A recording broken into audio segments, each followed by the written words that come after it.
Bayangkan, kamu berdiri sendirian di kaki Gunung Salak. Saat malam tiba, udara di sekitarmu terasa begitu berat, dan kabut perlahan turun, menyelimuti jalan setapak di depanmu hingga tak terlihat lagi. Sunyi, sangat sunyi. Hanya ada suara burung hantu yang sesekali memecah keheningan malam. Gunung Salak yang menjulang gagah di Jawa Barat bukanlah gunung biasa. Bagi masyarakat setempat, gunung ini adalah tempat sakral, tempat bersemayamnya sosok gaib yang dikenal sebagai Eyang Salaka, seorang penjaga kuno yang menolak untuk dilupakan. Nama Salaka sendiri berasal dari bahasa Sanskerta yang berarti perak, sebuah simbol cahaya suci yang konon hanya akan menampakkan diri bagi mereka yang memiliki keberanian untuk menatap kegelapan. Jauh di masa lalu, pada zaman kejayaan Kerajaan Pajajaran, puncak Gunung Salak adalah tempat yang sangat dihormati. Para resi dan petinggi kerajaan datang ke sini untuk bersemedi, mencari ketenangan dan pencerahan spiritual. Namun, segalanya berubah setelah kerajaan itu runtuh. Jalur pendakian menuju puncak perlahan-lahan ditelan oleh hutan lebat yang tak tersentuh. Sejak saat itulah, banyak cerita tentang orang-orang yang hilang tanpa jejak di dalamnya mulai menyebar dari mulut ke mulut. Cerita yang paling terkenal mungkin berasal dari tahun 1932.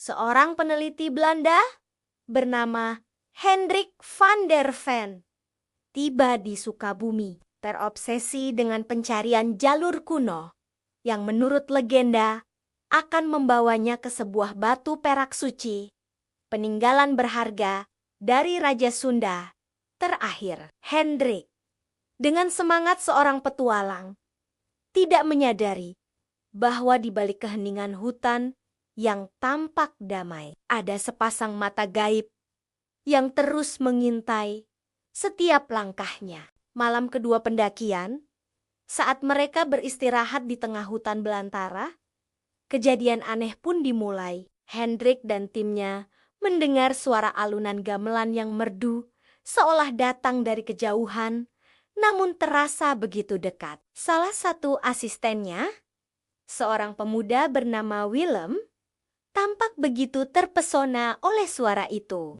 Tanpa berkata apa-apa, ia bangkit dan berjalan mengikuti sumber suara misterius itu.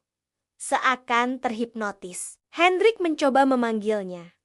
Namun Willem terus berjalan, semakin dalam, masuk ke hutan, hingga sosoknya ditelan kegelapan. Ia tidak pernah kembali. Keesokan paginya, setelah pencarian yang sia-sia, tim hanya menemukan satu jejak dari Willem.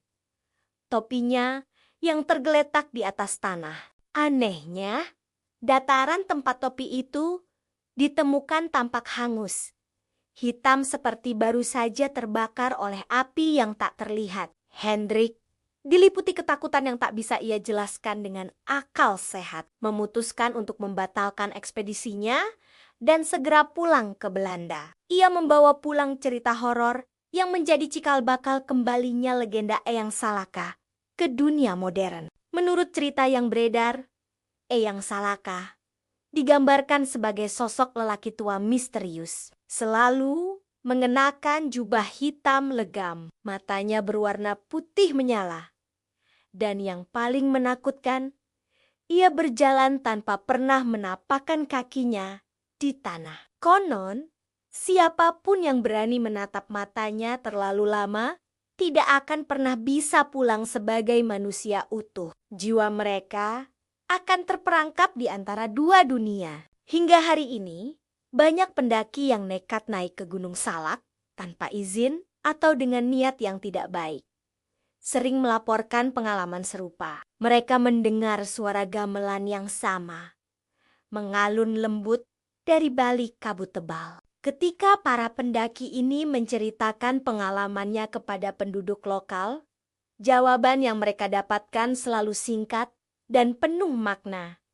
Kalau kau dengar musik itu, jangan pernah ikuti. Itu adalah undangan dari dunia lain.